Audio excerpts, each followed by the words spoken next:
Mr. Si-Ahmed, according to you, what are the key areas where countries should step up their efforts about ozone and climate benefits?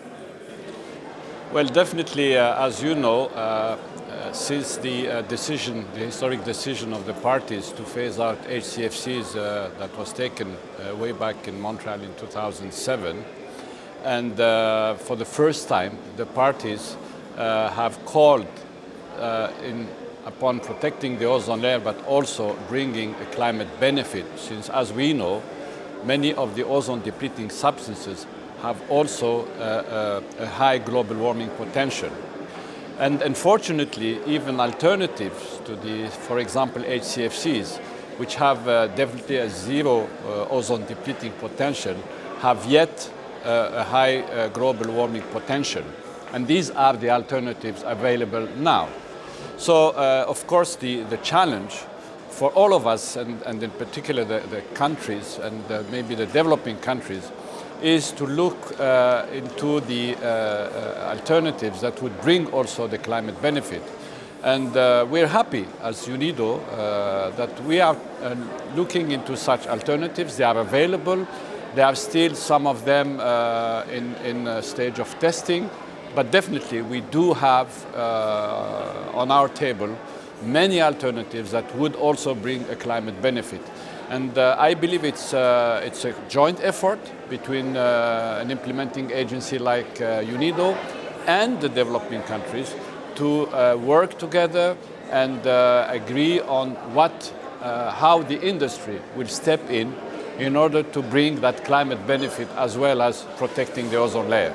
How would you collaborate with United Nations Environment Programme, OzonAction and UNIDO together for implementing projects?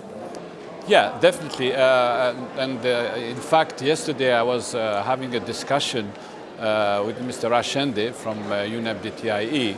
And one of the key points that we agreed upon is that UNEP will be assisting UNIDO and the developing countries, of course, in developing policy issues, in designing a very specific way and means for training. Because again, capacity building will be of essence when stepping into the phase out of HCFCs, for example, and maybe probably HFCs, since as you have been seeing the last 2 days, we have been talking a lot about HFCs as well. So I strongly believe that our cooperation with UNEP will again be strengthened. It has been a long-standing cooperation with UNEP, and we look forward to having this joint program again with UNEP DTIE. What are your expectations from this meeting of the Montreal Protocol?